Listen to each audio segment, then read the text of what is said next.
우리 GTN 일요법회 무상사에서 진행되는 법회를 저도 애청자입니다. 그래서 대덕 큰 스님과 훌륭하신 분들이 법회 내지는 강론을 할 때 그 말 한마디 한마디가 저에게 큰 사표를 준다고 저는 생각합니다. 아마 우리 여기 계시는 신도님들도 그렇게 하죠. 그래서 이 무상사가 있다라는 것은 우리에게 큰 행복이다.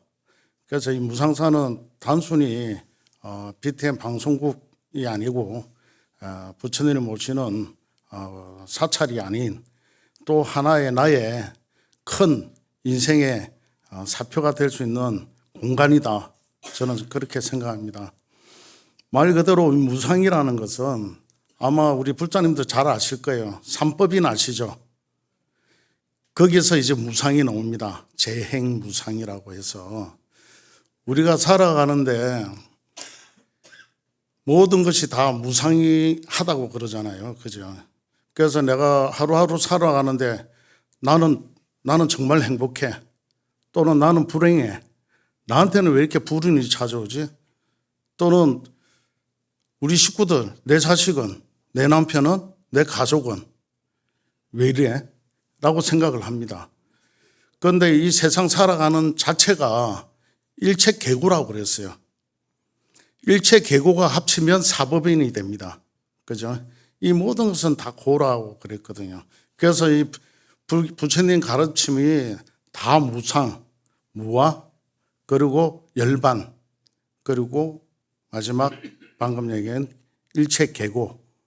그래서 재행무상이고 재범무하고 열반적정이고 일체계고다 해서 사법인이라고 그러고, 하지만 삼법인이라고 다들 알고 계시죠? 법인이라는 것은 말 그대로 우리가 중요한 서류 할 때 뭐를 찍어요? 인감을 찍잖아요. 그렇듯이 그 인이에요. 그래서 이 법이라는 것은 부처님 법을 증명하는 것이다 그러는 거야. 물론 세 가지로서 얘기했던 재행무상, 재범무아, 열반적정. 어떤 분은 열반이라니까 뭐 돌아가시는 거 아니냐고 그랬는데 그게 아니에요. 니르바나, 최고의 행복을 가진 거예요. 모든 것 다 이루었을 때 열반적정이라고 그래요. 그걸 뭐라고 그럽니까? 해탈. 해탈 아시죠? 그래서 열반적정은 해탈한 것과 같다라는 거죠. 그래서 우리가 생각할 때 내가 왜 남들보다 이럴까? 라는 의문을 보통 가지시죠.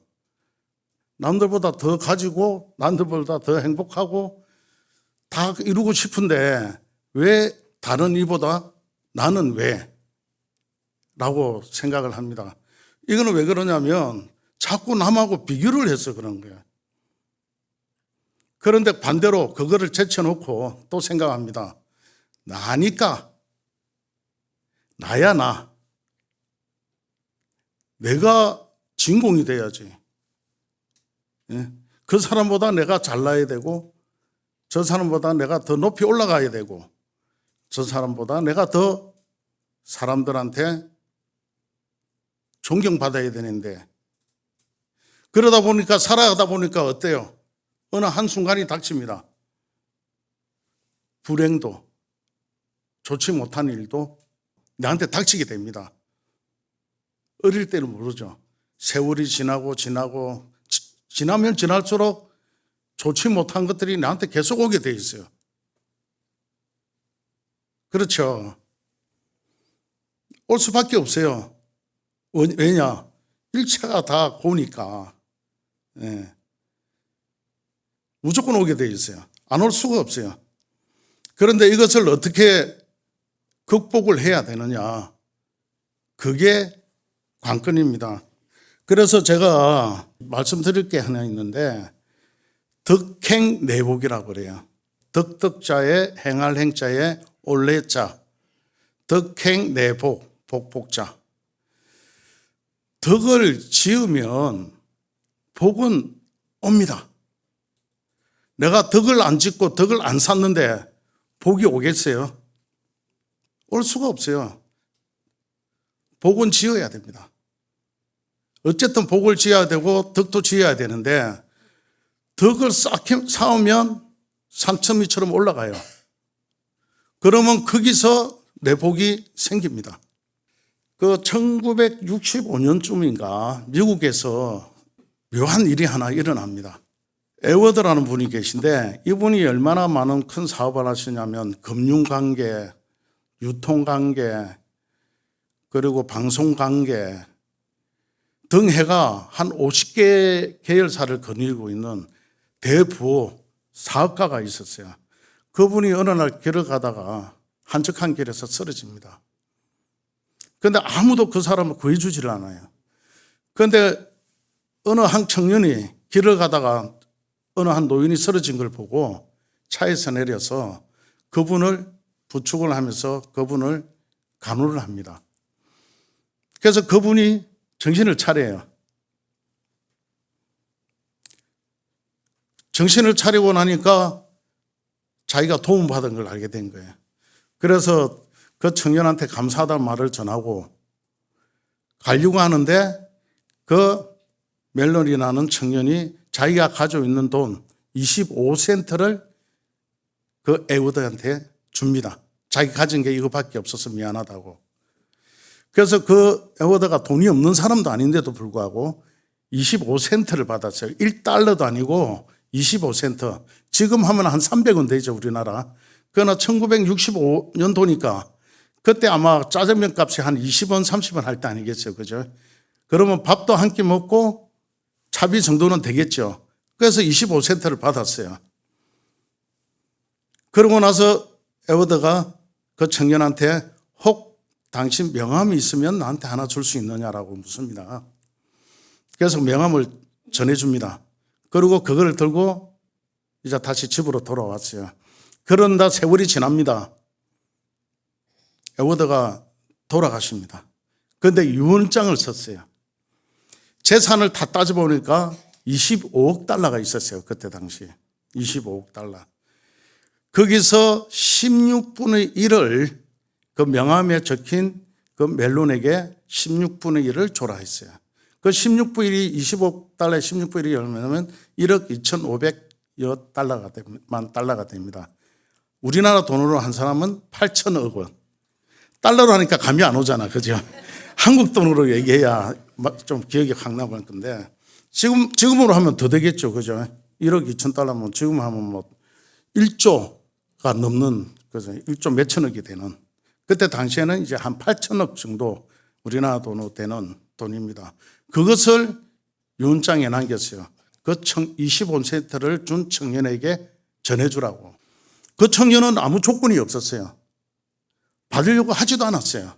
다만 그 어려운 어른을 구해줬고 그 어른이 혹시나 문제가 될까봐 가지고 있는 25센트를 줬을 뿐이에요. 그리고 생각지도 않고 살았어요. 그러나 어느 날 연락이 왔습니다. 당신에게 8천억 원이 배당됩니다라고, 유산이.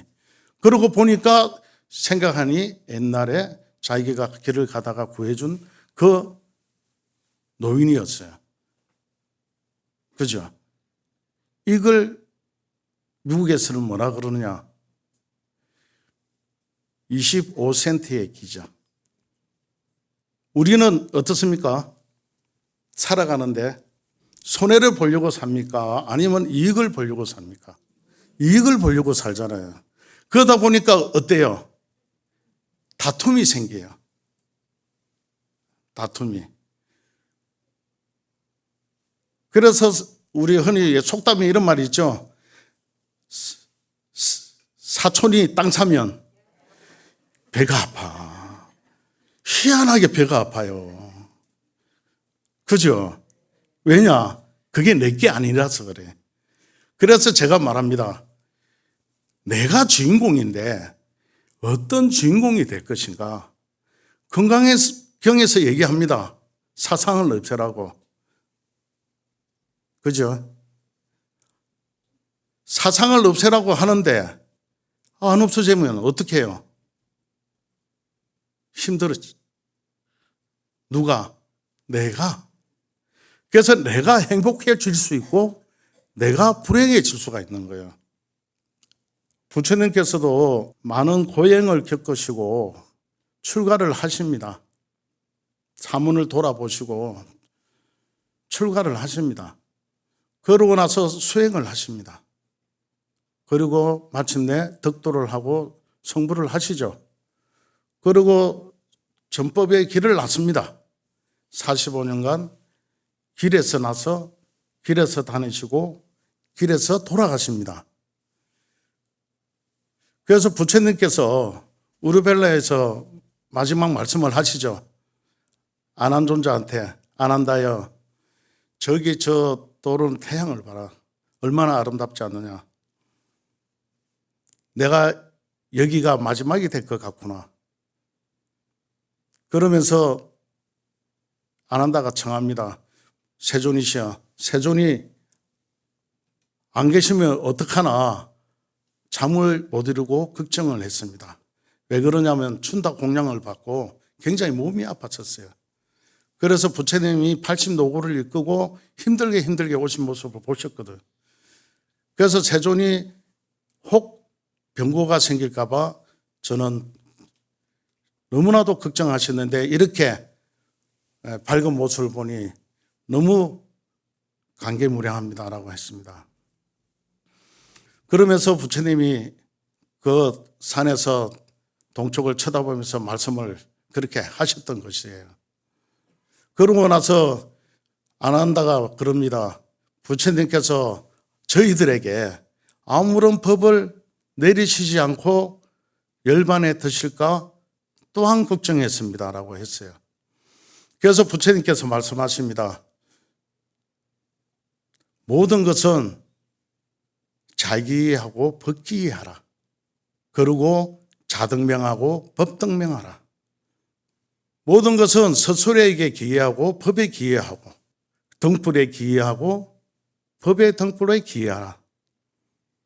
그렇게 말씀하신 거예요. 이거는 정말 위대한 가르침이지. 중생들에게 많은 것을 보이셨고 많은 것을 법을 설하셨는데 더 이상 설할 게 뭐가 있냐 이 말씀이에요. 45년 동안 대중들에게 법문을 그렇게 했는데 내가 죽을 때 뭘 말이 필요하겠느냐. 그래서 이 말로서 가름을 지었던 거거든요. 그러면서 부처님께서 북쪽으로 걸어가셨습니다. 그 구시나가라에는 가실 분도 많겠지만 지금보다 그때 당시에는 아무것도 없는 척박한 곳이었어요. 왜 또 그것을 정하셨겠어요? 힘들고 어렵고 한 곳에서 내가 열반에 들어야 많은 사람들이 나를 아련할 수가 있다. 내가 만약 여기서 죽게 되면 궁전에 혹은 준비된 곳에서 나를 모시게 되면 많은 사람들이 올 수가 없다. 그래서 부처님께서 구시나가라에서 열반에 드신 거예요. 이거는 뭐냐? 병든이나 아픈이나 괴로운이나 슬픈이나 있는이나 없는이나 모든 중생들이 올 수 있게 배려를 한 거예요. 이게 뭐냐? 저는 덕이라고 생각합니다. 부처님은 처음부터 마지막까지 덕을 베풀었다. 그래서 부처님께서 이런 말씀을 하십니다. 선은 나의 마음이요. 교는 나의 말이다. 그리고 율은 나의 얼굴이다. 그래서 진리라는 그 실체는 변하지가 않아요. 그래서 그 부처님께서 가르친 그 진리가 과연 우리에게 무엇을 전했을까요? 우리에게 그게 바로 부처님께서 말씀하신 영기법, 그리고 사성제 8정도. 거기서 우리들이 보고 듣고 느껴야 된다라는 거죠. 그래서 아까 제가 말씀드린 재행무상이라고 그랬어요. 그죠? 그리고 복을 지으려고 그래도 덕을 행해야 되잖아요. 그래서 제가 덕행이라고 그랬고요. 그래서 부처님 가르침대로 부처님도 그걸 하셨고 전법의 길을 하신 거예요.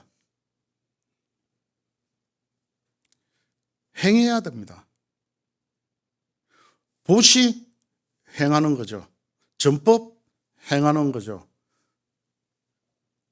하심 행해야죠. 모든 것은 행해야 된다. 실제의 이지 따라 해주실래요? 실제의 이지. 불수일진. 불법문중. 불사일법. 이 말은 뭐냐면요, 정말 진중한 진리는 먼지 티끌 하나 들이지 않습니다. 부처님 말씀을 근구라고 그래요. 부처님 말씀을 근구라 한다. 그 근구는 뭐냐? 진리예요. 그래서 우리가 기도할 때 보면은 항상 진언을 하잖아요. 그죠? 항상 진언을. 그건 진리의 말씀입니다. 이 진리의 말씀을 근구라고 그래요. 그래서 부처님의 진리의 말씀은 절대 변함이 없어요. 어디 삿대무리도 근접할 수가 없다. 그래서 티끌 하나 드릴 수가 없습니다. 그러나 불법 문중에, 부처님의 문중에 불사일법이라 한 법도 버릴 게 없다. 부처님 하는 일에 있어서 부처님 법에서 한 법도 버릴 게 없다고 했죠. 이것은 뭐냐? 사사불공이라 하는 일 하나하나가 모두가 부처님 일이에요. 제가 오늘 법문하는 거 있죠? 이것도 부처님 일이에요. 왜냐? 저는 부처님 제자이고 부처님 법을 공부를 했고 그 법을 전도해야죠. 대중들에게. 행한 바가 없으면 부끄러워해야 된다. 그래서 사사불공이라고 그래요. 아무리 더러운 것도 부처님 문중에 들어가는 거예요. 불법 문중에. 이 무사사가 지어지고 방송국이 지어지고 힘들어지고 엎어지고 다 이게 뭐예요? 이것도 불공이라. 부처님 일이에요. 그래서 절에는 뭐라고 그래요? 이거를 불사다라고 하는 거예요. 그래서 하는 일 하나하나가 다 부처님 일이지 저 개인 일이 아니다. 내 개인 일이 되면 어떻게 됩니까? 사법이 되는 거예요. 사법이 되면 어떤 일이 생깁니까? 모든 게 엉망이 된다. 그래서 아까 말씀드린 그게 진리의 법을 등불로 삼아라. 부처님 말씀하신 이유가 그 이유예요. 진리를 저버리고 사법을 가지면 내가 항상 힘들어져요. 처음에 내가 이게 정법인지 사법인지 모릅니다. 그런데 체험을 했어요. 그런데 내가 배운 정법하고 달라. 그럼 어떻게 해야 되겠어요? 벗어나야지. 그런데 벗어나지 않고 계속 그 사법을 따라간다? 그러면 내가 어떻게 되냐? 그 사법에 말려들겠죠. 그러면 그거는 어리석은 것이다. 불법을 잘못 받아들였다. 그래서 우리가 살아가는데 지혜를 밝히지 않으면 항상 어두운 곳을 돌아다니는 어리석음을 범할 수밖에 없다.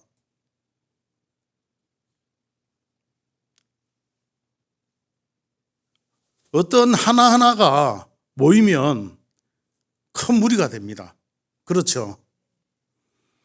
그런데 그 하나하나가 모여서 무리가 되는데 그 무리가 악행을 저지르면 어떻게 돼요?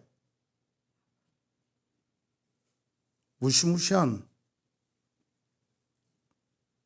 죄가 성립이 되겠죠. 그러나 그 모아진 무리가 선행을 이룬다면 어찌 되겠습니까? 평화가 따로 있겠어요? 평화지. 이 우주의 자체가 평화로서 이루어지는 거예요. 그렇습니다. 이 지구가 생기고 성주 개공, 이 지구가 생겨가지고 만들어졌을 때 선한 것들이 이루어지겠습니까? 그렇지 않아요. 선한 것도 악한 것도 이루어집니다. 그러나 그 분별심을 누가 가져야 됩니까? 내가 가져야 돼요. 어떻게 해서?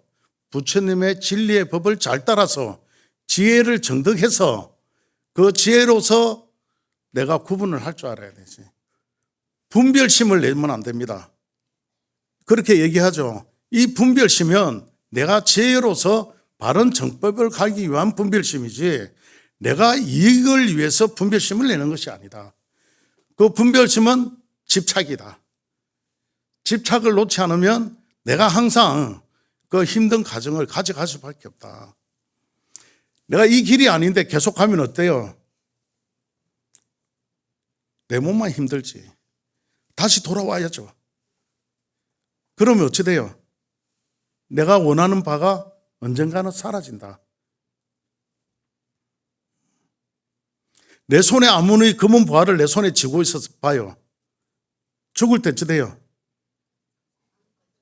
못 가져가는데 어떻게 해, 이걸. 잘못하면 손 잘려. 손 잘려요. 그래서 제가 아까 에워드 얘기를 한 거예요. 그분이 들을 때 마지막 유언이 뭔지 아세요? Nothing. 영어로 nothing이에요. 부처님 말씀으로 뭡니까? 무상입니다. 무상사. 무상이에요. 보니까 재물도 내가 가져갈 수 없었구나. 사람도 가져갈 수 없었구나. 친구도 없구나. 가족도 없구나. 회사도 없구나. 차도 없구나. 보니까 전부 다 못 가져가는 거야. 죽을 때 되니까. 그래서 나칭이라고 얘기를 하는 거야.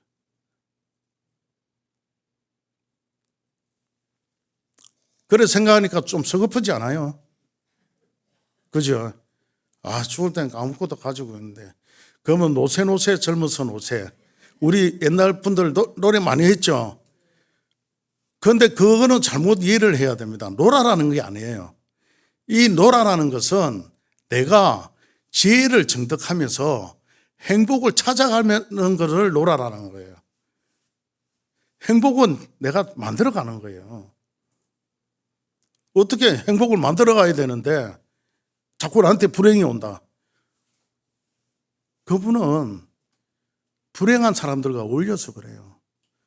우리가 그렇게 얘기합니다. 내가 행복하고 좋으려면 내 주위에 누가 있어야 된다? 행복하고 좋은 사람만 있어야 돼요. 예? 정치인 만나면 무슨 얘기합니까? 정치 얘기만 해요. 그렇죠? 미술을 그리는 사람, 그림 그리는 사람 만나면 무슨 얘기하는 줄 아세요? 그림 얘기만 합니다. 음악 하는 사람 만나면 음악 얘기만 하고, 스님 만나면 무슨 얘기예요? 맨날 부처님 말씀하는 거예요. 그죠? 그럼 누구를 만나야 되겠어요? 스님 만나야죠.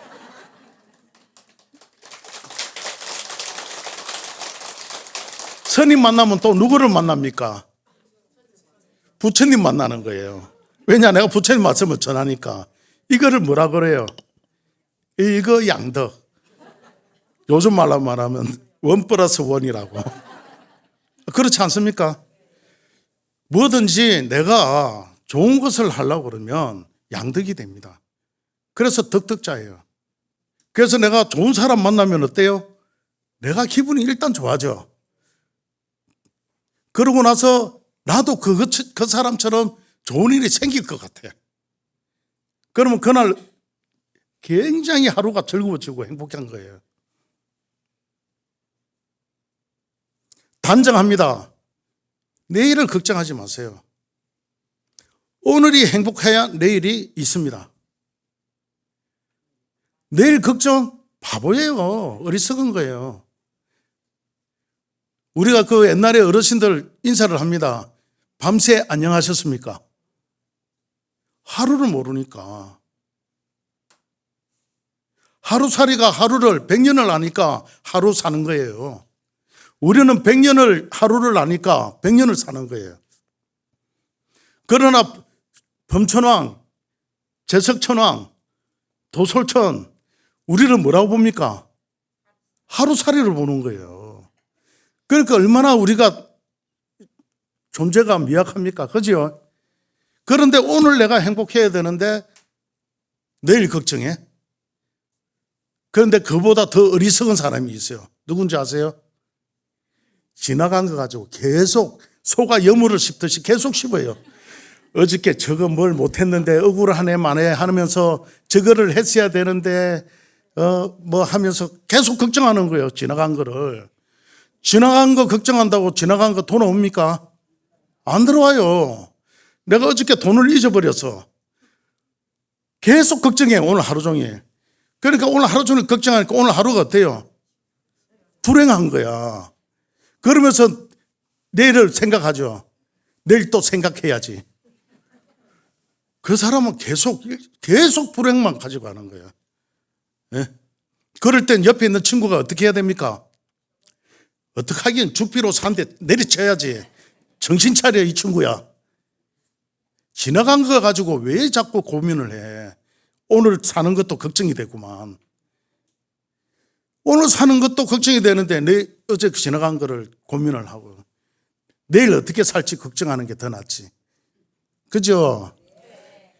그래서 부처님께서는 항상 지혜를 정득하라 그런 거예요. 부처님께서 설법하고 얘기하고 하는 게 전부 다 지혜롭게 살아가는 방법을 얘기하신 거예요. 45년 동안. 아까 저 소개할 때 어린이 청소년 포교 많이 했다고 이렇게 소개를 하시더라고요. 제가 어렸을 테니까 어린이 청소년 포교 많이 하게 되지. 그렇잖아요. 제가 지금 누구 많이 해야 되겠어요? 어르신들 많이 해야지. 네.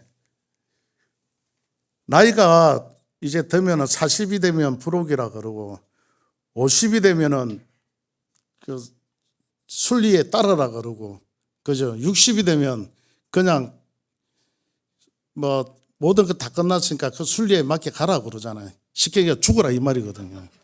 옛날에는 왜냐면 60이 한계였거든. 70되면 고려장하고 할 정도였으니까. 그래가지고 이제 저도 이제 60이 넘고 이러다 보니까 죽어야 되나? 일단 저는 죽었습니다. 예. 공자 가라사대 하면 죽었어요. 그럼 나는 지금 새로 태어났어요. 맞죠? 저는 새로 태어났어요. 그럼 어떻게 해야 됩니까? 또 어린이 청소년 포교해야죠. 저는 이제 나이가 들었으니까 어르신들만 포교해야 되나 생각했더니 보니까 한 생을 한 갑자 갚네. 다시 해야죠. 그죠? 그래서 우리 대한불교 조계종 특히 어린이 청소년 전법해야 됩니다. 누가? 그렇지. 요거 만약에 스님이 했으면 제가 이거 모든 걸 놓고 내려가려고 그랬어요. 맞습니다. 내가. 어린이 청소년 포교 누가 해야 된다고요? 네, 우리 스스로가 해야 됩니다. 저는 오늘 무상사 법회한다고 어저께 너무 설레었어요. 시간이 딱 오니까 설레이기 시작하네. 네, 왠지 아세요? 이 좋은 부처님 법을, 말씀을 우리 신도들에게 전해주는데 얼마나 행복하겠어요. 날짜를 잡았어요. 오늘 1호 법회 한다고. 몇 달 전에. 근데 인도로 가야 돼가지고 연기를 했어요. 그래서 저는 행복이 어찌 됐어요? 쭉 길어졌어요. 맞잖아요. 한 달, 2달 행복을 갈 걸 석 달, 넉 달이 왔어요, 저는. 무상사 와서 우리 신도들과 새로운 신도들과 법회를 하는 이 자리가 나한테는 행복을 주는 거예요. 그래서 행복에 저는 파수꾼이 되는 거예요. 그래서 너무 설레었습니다. 너무 행복하고 좋았어요. 부처님 법을 전한다는 그 자체가. 근데 저만 행복합니까? 신도님들 어때요? 행복하죠? 예. 그러면 이 무상사 이 공간이 법당이 어떤 법당이 되었어요? 행복한 법당이 되었어요. 그죠? 이 행복한 법당에서 우리가 행복한 부처님 말씀을 듣고 있는데 혹시 불행하다 생각하시는 분 계세요?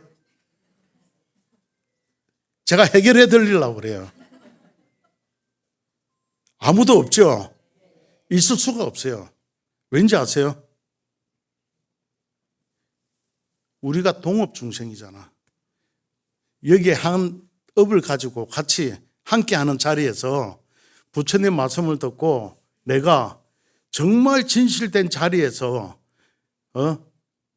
티끌 먼지 하나 들어올 수 없는 이 자리에서 내가 부처님의 법을 하나도 버릴 거 없는 법을 내가 듣고 가지고 보고 느꼈으니까 저 진정한 불자라면 삼보에 기해야 됩니다. 그리고 개정해 닦아야 됩니다. 삼보에 기하고 사막을 닦아야 됩니다. 이거는 불자로 해서 기본 도리예요. 그렇지 않습니까? 예. 그래서 우리가 항상 법회할 때 상기를 하잖아요. 거룩한 부처님께 기하고, 거룩한 가르침에 기하고, 거룩한 스님들께 기하고, 그리고 개와 정과 해를 닦고, 이건 불자의 도리입니다. 이것을 절대 놓치면 안 돼요. 예. 그래서 이 사막을 닦아야 된다라고 말씀드리고 싶습니다. 그래서 오늘 제가 덕을 많이 베풀려고 그랬잖아요. 지금 세계에서 가장 지금 불행한 나라가 지금 현재 어느 나라예요? 네, 그렇죠. 물론 러시아도 맞습니다. 우크라이나죠. 뭐 튀르키예도 지금 지진이 나고 했지만 이것은 계속 진행되는 게 아니라 수습만 하면 되지만 우크라이나는 오늘도 진행을 하고 있어요. 그래서 이 우크라이나에서 어떤 일이 벌어졌냐면 전 알렉산더 외무장관이 SNS에 글을 올렸어요. 어떤 글이냐면 그 차가 한 대, 이 빨간 차가 한 대 키가 꽂힌 상태로 이렇게 거리에 놓아졌어요. 그래서 한 가족이 그 차를 없어지는 거 하고 2시간 동안 그 차가 있나 없나를 기다리고 있었어요.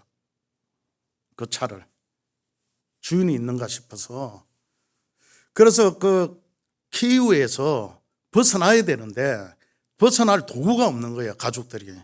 그래서 그 차를 타고 가고 싶은데 그 차가 임자가 있으면 가져가면 안 되니까 그 차가 없어지나 안 없어지나 계속 2시간 동안 지켜보고 있다가 2시간 동안 임자가 나타나지 않아서 그 가족을 데리고 그 차를 타고 시동을 걸고 키이우를 벗어나서 100km 떨어진 곳, 친척이 있는 곳으로 갑니다. 그런데 그 차에는 기름이 가득 채워져 있었어요. 그리고 100km를 갑니다. 가득 채워있으니까 400km도 가겠죠. 그래서 100km를 무사히 갑니다. 그러고 나서 그 차를 훔쳐 타고 간 사람이 죄책감에 못 이겨서 SNS에 글을 올립니다. 이러한 차를 주인을 찾습니다. 하고 그 차를 다 뒤집니다. 보니까 그 차에 그 주인의 명함이 발견이 됩니다. 그래서 그 주인에게 전화를 합니다. 그 주인에게 차주에게 전화를 드려서 너무 죄송하다고, 자기 가족을 살리고 싶어서 당신 차를 훔쳐서 내가 나타오까지 내려왔는데 정말 죄를 참여하니까 용서를 구하고 그 죄를 달게 받겠다고 그렇게 전화를 합니다. 그런데 그 주인이 웃습니다. 그랬었냐고 되게 반갑게 웃어요. 너무 다행이라고. 자기한테 차가 4대가 있었답니다. 그래서 자기는 가지고 있는 지프를 타고 가족을 데리고 무사히 탈출을 했고 나머지 차를 3대를 동쪽에 서쪽에 남쪽에 한 대씩 놔뒀답니다. 그것도 기름을 가득 채워서 키를 꽂힌 채로 어느 한 가족이라도 그 차를 타고 탈출하기를 바라는 마음에서 자기 명함을 놓고 자기는 탈출을 먼저 했는데 모두가 연락이 왔답니다. 자기한테. 그런데 한 대만 안 왔답니다. 그래서 굉장히 걱정을 하고 있었는 찰나에 그 사람이 전화를 한 거예요. 그러니까 당신 때문에 자기들 살아서 너무 감사하다고. 그런데 오히려 자기가 감사하다는 거야. 자기의 마음을 담아서 차에 기름을 넣고 누가 가기를 바랬는데 마침 당신이 타고 가서 내가 복을 짓게 해줘서 당신한테 또한 감사드린다고. 그리고 행복하게 살고 다음 우리가 전쟁이 끝난 날 우리가 모여서 그 고마움에 감사를 합시다 하고 SNS에 올렸던 글이에요. 그걸 전 외무장관 알렉산더가 SNS에 올리게 된 거예요. 그래서 그 글을 제가 올린 게 아니고 그 외무장관이 올린 글을 제가 우연히 보게 됐어요. 그래서 그 감동이 제 마음속에 스며드는 거예요. 그래서 이 덕은 마음속으로 짓는 거예요. 이익이 필요가 없는 거예요. 이걸 내가 덕을 잡고 내가 뭘 받아야 된다? 공치사? 이건 아니라는 거예요. 그래서 부처님께서 말씀하시죠. 내가 덕을 베품에 있어서 내 덕행이 그 상대방에 가는 거에서 혹 잘못되지 않을까 걱정을 한다. 내가 덕을 베푸는 것이 혹자는 받는 사람에게 잘못될 수 있을까 봐 그것이 걱정이 되는 것이지 내가 덕을 베푸는 것을 걱정을 하는 것이 아니다. 그래서 제가 그 어린이 청소년 포교하는 것도 내가 복을 받기 위해서 하는 거 아니라 이렇게 좋은 부처님 말씀을 대중들에게 어린이들에게 심어줘야 된다. 그게 뭐냐?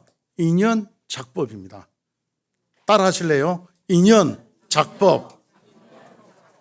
인연작법. 인연은 짓는 거예요. 만들어가는 거예요. 밭에 씨앗을 심듯이 심는 거예요.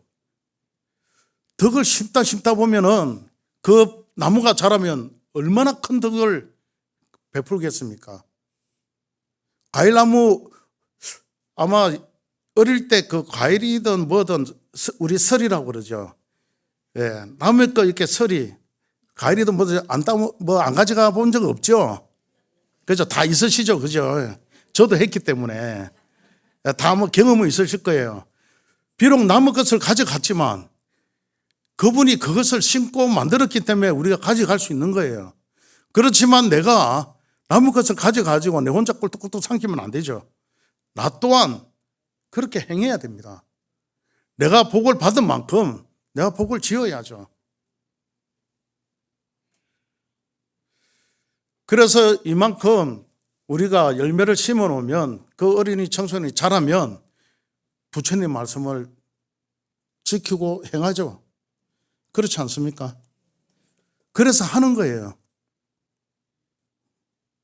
오늘 제가 이 무상사에 와서 아까 그 성우 큰 스님을 뵀어요. 그래서 성우 큰 스님을 뵙고 좋은 말씀을 너무 들었습니다. 그래서 성우 큰 스님께서 그 말씀을 하시더라고요. 복 많은 사람과 자리해야 된다고. 그 말을 듣고 나니까 제가 오히려 더 부끄러웠어요. 저는 제가 이불로 큰 스님 뵈려고 너무 막 그 덕을 좀 이렇게 이어받고 싶어서 이렇게 또 찾아뵀는데 또 큰 스님이 그러시니까 저 또한 부끄러웠고요. 저는 또 저희 위에 또 은사 스님이 계시지 않습니까? 큰 스님이. 우리 큰 스님이 어디 다니실 때 보따리에 항상 선물을 갖고 다니세요. 제가 어릴 때부터 뵀는데 항상 뭐를 갖고 다녔어요. 염주든 과자든 과일이든 항상 갖고 다녔어요. 우리하고 만나도 밥 공양하고 나잖아. 과일을 누구한테 나오냐면 우리 큰 스님이 꺼내셔. 우리 스님이 그게 거꾸로 돼가지고 우리 스님이 과일을 꺼내서 이렇게 깎아주세요. 그래서 처음에는 그런가 어른 스님들이 갖고 다니는 건가 했는데 이제 철이 들고 나니까 부끄러운 거예요. 어른은 어른다고 해야 돼요. 어른은 베푸는 거예요. 그래서 아까 처음에 말씀드렸잖아요. 손주가 올 때 잔소리하면 손주 절대 안 온다. 용돈을 주면 저 문 밖에서 달려온다. 이거 덕은 베풀어야 된다. 그래서 어른은 덕을 베풀면 많은 사람들이 찾아옵니다. 그래서 제가 우리 은사 스님을 보고 많이 배웠어요. 그래서 저도 항상 뭘 갖고 다니는 걸 좋아하거든요. 그걸 배운 거예요. 어른한테 배울 것이 없으면 어른이 아니에요. 어른한테 배울 것이 있으면 어른이에요. 똑같습니다. 제가 부처님 말씀을 전법하는 것도 베풀어야 그 베풀어가 받은 분들이 또 나머지 남은 사람들에게 베푸는 거예요. 그렇죠? 예. 끝으로 마지막으로 하나 따라 하실랍니까? 자기, 법기, 자등명, 법등명. 제가 왜 따라 읽으라 하시는 줄 아십니까? 왜냐면요. 부처님 경전을 한번 외우기만 해도 다급생내의 죄업상이 소멸됩니다. 그래서 부처님 경전을 따라 읽으시라고 제가 같이 부처님 법을 이렇게 따라 읽는 겁니다. 아무리 좋은 말이라도 삿된 무리의 말이라면 듣지 마시라는 거예요. 요즘 세상이 혼탁합니다. 그렇죠? 많이 듣고 있잖아요. 그런 삿된 사람 무리의 말을 듣지 마세요. 그러면 지혜가 끊어집니다. 지혜의 종자가 끊어지면 삿된 무리의 말을 따라갑니다. 부처님 말씀은 지혜의 정덕입니다. 아시겠죠? 오늘 무상사 법회 끝내겠습니다.